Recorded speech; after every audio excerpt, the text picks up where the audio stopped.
Todos nosotros vivimos bajo el liderazgo de alguien. En el hogar, el padre de familia. En el trabajo, el gerente o a veces el administrador de la empresa, el propietario. En la iglesia, el pastor, los diáconos.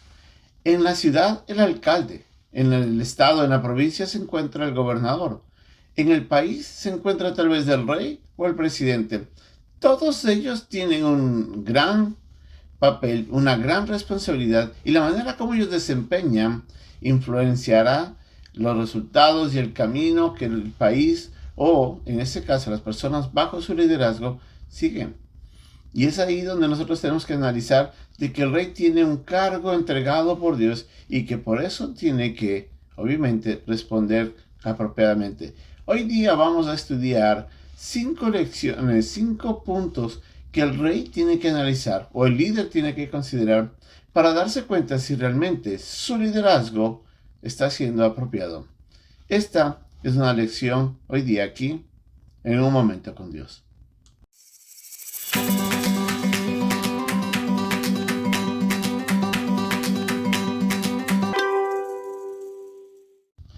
Para entender un poco mejor esto, tenemos que mirar hacia lo que la Biblia nos enseña en cuanto al liderazgo.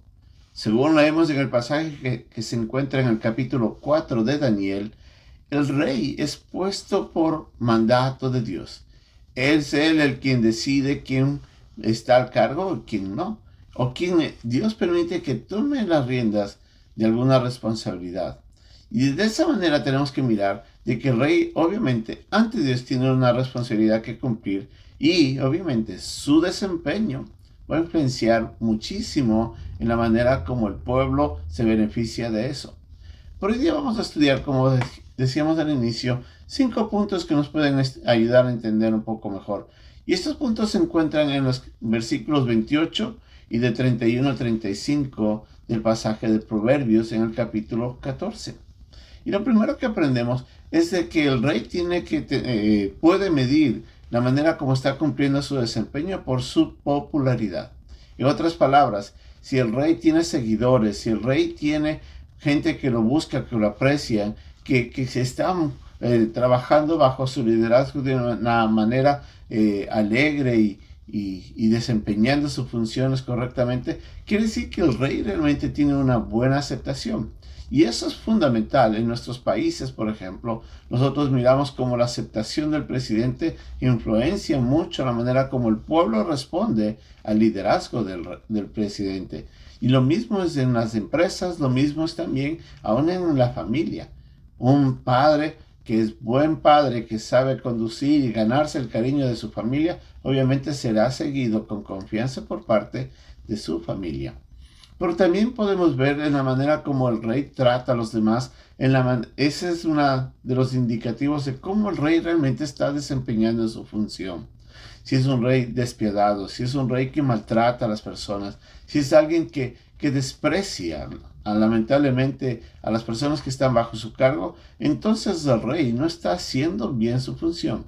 Y es así donde podemos mirar de que pueblos están lamentablemente hundidos bajo la tiranía de un dictador o de alguien que solamente está aprovechándose de la oportunidad de estar a cargo de algo y no mira el bienestar de los demás. Y muchas veces ellos tratan con impiedad, con injusticia.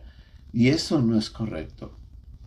Otra de las cosas que nosotros tenemos que entender es que el rey es representante de Dios. Así es de que si está tratando mal, la gente no va a estar contenta y obviamente a Dios eso le deshonra. Y ahí es donde tenemos que analizar muy bien cómo estamos haciendo esa función de líder. Otra de las cosas que tenemos que mirar y nos enseña este pasaje también es de que el rey tiene que tener buen entendimiento. En otras palabras, tiene que ser sabio, tiene que ser prudente. El conducir siempre requerirá de buen conocimiento y de un uso apropiado de lo que se conoce para actuar con sabiduría. Y es ahí donde se depende mucho de Dios, porque Él es el que da sabiduría al hombre.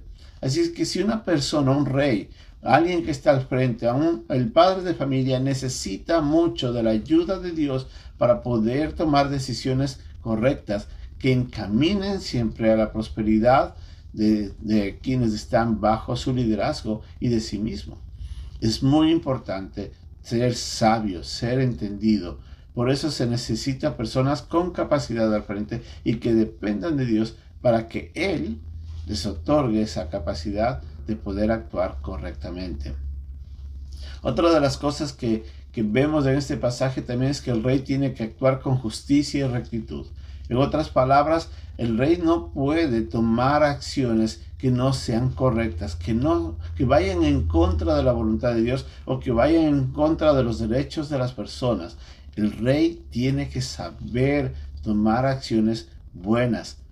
Una persona que está encaminada por el pecado o por actuar injustamente siempre va a traer deshonra a la familia. Imagínese un padre que no sabe comportarse, cómo eso afecta a su esposa, a sus hijos. Imagínese lo que eso sucede cuando el rey está al frente y la vergüenza que eso trae a la nación, como dice el pasaje. Así es que el rey tiene que actuar santamente, de la misma manera como Dios es. Y por último, en este pasaje aprendemos de que el rey tiene que ser agradecido y reconocer la labor de aquellos que están bajo su liderazgo y que actúan correctamente. Una persona que está sirviendo al rey y que hace una buena labor tiene que ser reconocido. Y es eso lo que le va a ayudar a mantener ese ambiente de buen trato y de cordialidad y de trabajo mutuo y el deseo de seguir esforzándose por el bien común, cuando el rey reconoce la labor de aquellos que están bajo su liderazgo. Pero también el rey tiene que actuar con justicia cuando lamentablemente aquellos que están sirviéndole no están haciendo bien. Entonces tiene que ser bondadoso y tiene que ser equitativo, pero también tiene que ser justo. Estas características que nos enseña estos versículos nos hacen mirar cuán valioso es la función y la manera como ese desempeño puede favorecer a las personas que están bajo el liderazgo, sea de un rey, de un presidente, de un gerente o de la familia misma, en la iglesia también. Es muy importante reconocer que el encargo que Dios ha dado a los líderes, aquellos que están sobre cierta posición, es un encargo divino. Y lo mejor que podemos hacer es, en primer lugar, agradecer a Dios por el encargo que nos ha dado. En segundo lugar, pedir a Dios que nos ayude a cumplir de la mejor manera. Y, en tercer lugar, comprometernos para hacerlo mejor, para honrar a Dios, para bendecir a los demás y para que lo que nosotros hagamos siempre sea bien reconocido. Usted y yo tenemos un rol importante. Aprovechemos sabiamente, prudentemente, piadosamente y honremos esa oportunidad que hemos tenido para honrar y servir a Dios y a los demás. Que Dios nos ayude y hasta pronto.